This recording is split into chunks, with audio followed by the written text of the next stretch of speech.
नमस्कार दोस्तों, स्वागत है आपका हमारे चैनल हिंदू भक्ति में। आइए जानते हैं माता पार्वती के 3 प्रश्न कौन कौन से थे जो उन्होंने भगवान शिव से पूछे थे। पहला प्रश्न, कौन सी स्त्री समय से पहले विधवा हो जाती है। दूसरा, कौन सी स्त्री को जीवन में कभी सुख नहीं मिलता। तीसरा, कौन सी चीज पत्नी पति को मांगने पर भी नहीं देती है। एक बार भगवान शिव कैलाश पर्वत पर बैठे थे तो माता पार्वती भगवान शिव से मिलने के लिए जाती है और कहने लगती है, हे प्रभु, जब मैं आपसे मिलने के लिए आ रही थी तो मेरी नज़र मृत्यु लोक पर पड़ी।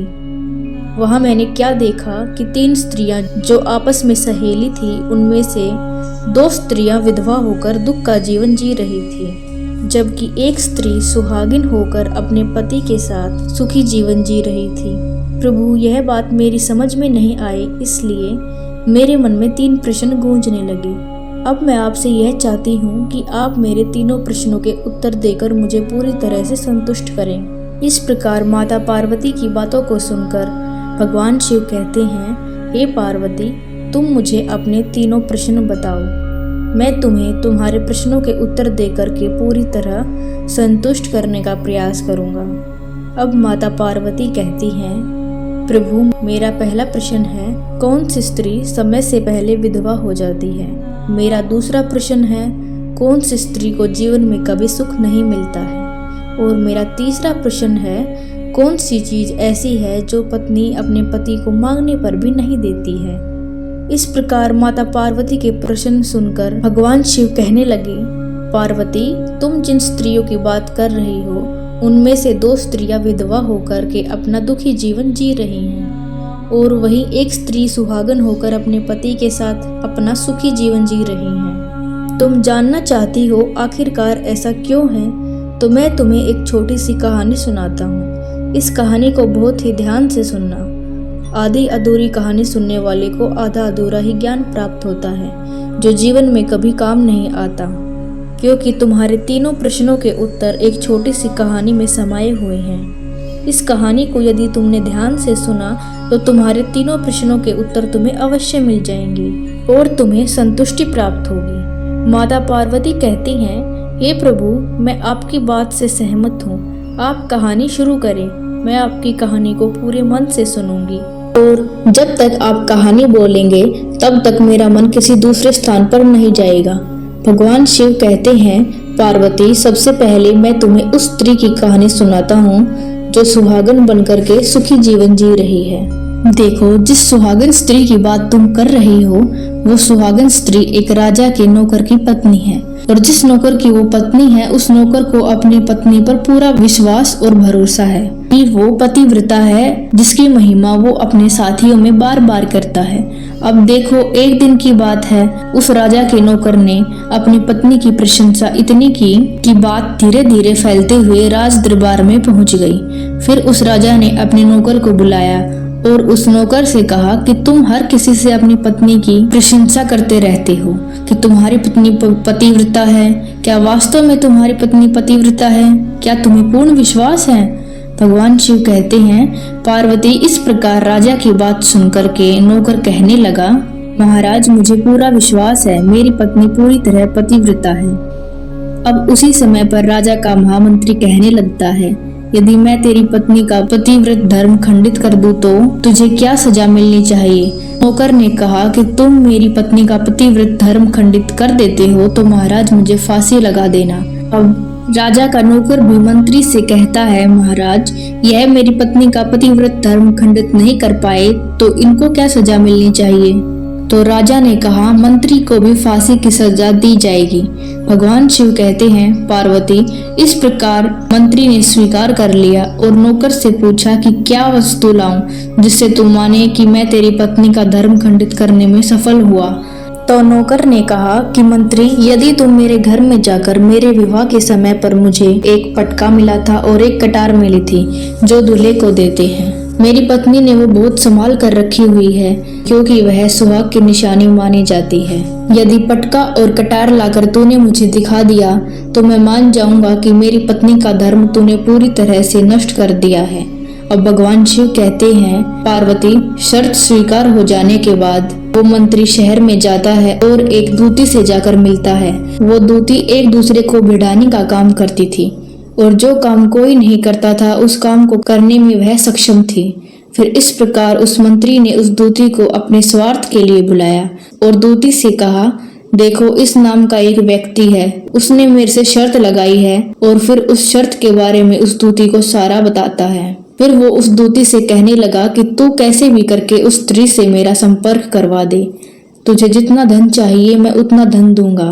भगवान शिव कहते हैं, पार्वती, इस प्रकार मंत्री की बात सुनकर के दूती कहने लगी, भाई तू उस औरत के बारे में बात कर रहा है, वह औरत पूरी तरह से पतिव्रता है और तेरी ओर देखेगी भी नहीं, तेरी शक्ल भी नहीं देखेगी और उसके परिवार वाले भी खूंखार है, तेरी खाल उतार देंगे। तो मंत्री कहने लगा, ठीक है, यदि तू मेरा उससे संपर्क नहीं करवा सकती तो एक काम कर दे, उसके घर में जाकर पटका और कटार चुरा कर ला दे और उसकी पत्नी के गुप्तांग के पास यदि कोई चिन्ह है तो वो भी मुझे बता देना, फिर मैं तुझे मुंह मांगा इनाम दूंगा। भगवान शिव कहते हैं, पार्वती, यह बात दूती की समझ में आ गई। उसने कहा, ठीक है, मैं तुम्हारा काम अवश्य करूंगी। नौकर शहर में रहता था। दूती नौकर के घर जाती है और उसकी पत्नी से जाकर बोलती है, बेटी, मैं तेरे पति की बुआ हूँ जो कई वर्षों के बाद आई हूँ। तो उस स्त्री ने कहा, आओ बुआ जी, मैंने आपको पहले कभी नहीं देखा इसलिए पहचान नहीं पाई। और इस प्रकार उस दूती को उस नौकर की पतिव्रता स्त्री ने बहुत बड़ा सम्मान दिया, मगर उसे क्या मालूम था कि यह उसके साथ छल करने आई है। अब भगवान शिव कहते हैं, पार्वती, इस प्रकार वो दूती उस पतिव्रता स्त्री के साथ 1-2 दिन रुकी। जिस समय वो स्त्री स्नान करने लगी तो दूती उठकर के पतिव्रता स्त्री की कमर मलने लगी। उस पतिव्रता स्त्री ने बहुत मना किया, फिर भी वो दूती नहीं मानी और कहने लगी, तुम तो मेरी बेटी जैसी हो, तुम मुझे मना मत करो, काफी दिनों के बाद मेरी तुम्हारी मुलाकात हुई है। अब ऐसा कहकर के वो दूती मुंह पर हाथ फेरने लगी। फिर आंखों को धोने के बहाने से उस दूती ने उस पतिव्रता स्त्री की आंखों में पानी मार दिया, जिससे आंखें बंद हो गई। इस प्रकार गुप्तांग के पास जांघ पर उस स्त्री के एक तिल था, जो उस दूती ने देख लिया। बस उसका काम बन गया। उधर स्नान करने के बाद जब वो पतिव्रता स्त्री रसोई में खाना बनाने गई तो दूती को मौका मिल गया और उसने पटका और कटार उस नौकर के घर से चुरा लिए और वहां से चुपके से भाग गई। और जाकर के दूती ने वह पटका और कटार मंत्री को दे दिए और उस पतिव्रता स्त्री के जांघ पर तिल के निशान के बारे में भी बता दिया। भगवान शिव कहते हैं, पार्वती, फिर वो मंत्री पटका और कटार लेकर सीधा राजा के दरबार में पहुंचा और राजा से जाकर कहा, महाराज, मैंने नौकर की पत्नी के पास 2 दिन बिताए हैं और यह पटका और कटार उसी के हाथों से लेकर आ रहा हूँ। फिर तो राजा ने दरबार लगाया और नौकर को बुलाया तथा महामंत्री से सभा में पटका और कटार नौकर को दिखाने के लिए कहा। फिर राजा की आज्ञा से मंत्री ने उस नौकर को पटका और कटार दिखाई और उसकी पत्नी की जांघ पर तिल है यह भी बताया। तो नौकर मान गया कि वास्तव में आज मेरी पत्नी ने अपना पतिव्रत धर्म पूरी तरह से भंग करवा लिया। भगवान शिव कहते हैं, पार्वती, फिर तो राजा ने फांसी का दिन 15 दिन के बाद रख दिया और कहा, नौकर को 15 दिन बाद फांसी पर चढ़ाया जाएगा। और इस प्रकार नौकर से उसकी अंतिम इच्छा पूछी तो नौकर ने कहा, मैं अपनी पत्नी से अंतिम बार मिलना चाहता हूँ। भगवान शिव कहते हैं, पार्वती, इस प्रकार राजा ने उस नौकर को आज्ञा दे दी कि ठीक है, तुम अपनी पत्नी से मिल सकते हो। फिर नौकर अपने घर गया और अपनी पत्नी से कहा, तुम मेरे साथ इतना बड़ा धोखा कैसे कर सकती हो? मैंने तुम्हारे विश्वास पर मंत्री से ऐसी शर्त लगाई थी कि राजा के दरबार में राजा के सामने मैंने कहा था कि मेरी पत्नी का पतिव्रत धर्म कोई नष्ट कर दे तो मुझे फांसी लगा देना। अब मुझे 15 दिन के बाद फांसी लगा दी जाएगी। मेरे साथ विश्वासघात करके तुमने ठीक नहीं किया। भगवान शिव कहते हैं, पार्वती, उस पतिव्रता स्त्री ने अपने नौकर पति को सारी बात बताई, मगर उसने उसका विश्वास नहीं किया और पुनः वो राजा के दरबार में पहुंच गया। फिर उसे कैद में डलवा दिया गया। भगवान शिव कहते हैं, पार्वती, उधर नौकर की पतिव्रता पत्नी ने परमात्मा को याद किया और अपना भेष बदलकर राजा के दरबार में पहुंच गई। राजा से नाच दिखाने की आज्ञा मांगने लगी, क्योंकि वो स्त्री बहुत ही सुंदर थी और उधर राजा शौकीन थे। इसलिए राजा ने आज्ञा दे दी कि सभी मंत्री संतरी आदि उपस्थित होकर के इस सुंदरी का नाच करवाने की पूरी व्यवस्था करें। भगवान शिव कहते हैं, पार्वती, फिर तो सब मंत्री, महामंत्री, राजा आदि दरबार में उपस्थित हुए। फिर उस नौकर की पत्नी ने जब नाचना शुरू किया तो राजा को उस स्त्री का नाच बहुत ही सुंदर लगा। फिर राजा ने कहा, तुम मुझसे क्या मांगना चाहती हो?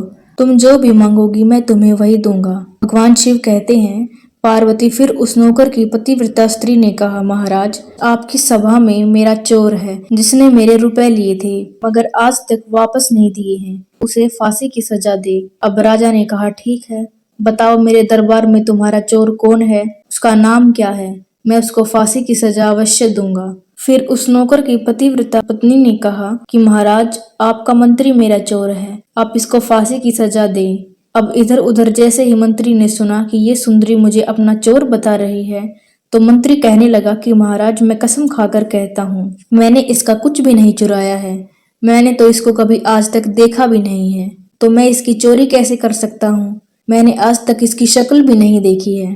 जैसे ही मंत्री ने कहा कि मैंने इसकी शक्ल भी नहीं देखी है तो वो सुंदरी कहने लगी कि महाराज यदि यह मंत्री मुझे जानता ही नहीं है तो आप इससे पूछिए कि यह पटका और कटार कहाँ से लाया है। मैं उस नौकर की पत्नी हूँ जो आपके यहाँ नौकरी करता है और आप मेरे निर्दोष पति को फांसी पर चढ़ाने वाले हैं। अब मैं आपको पूरी कहानी सुनाती हूँ।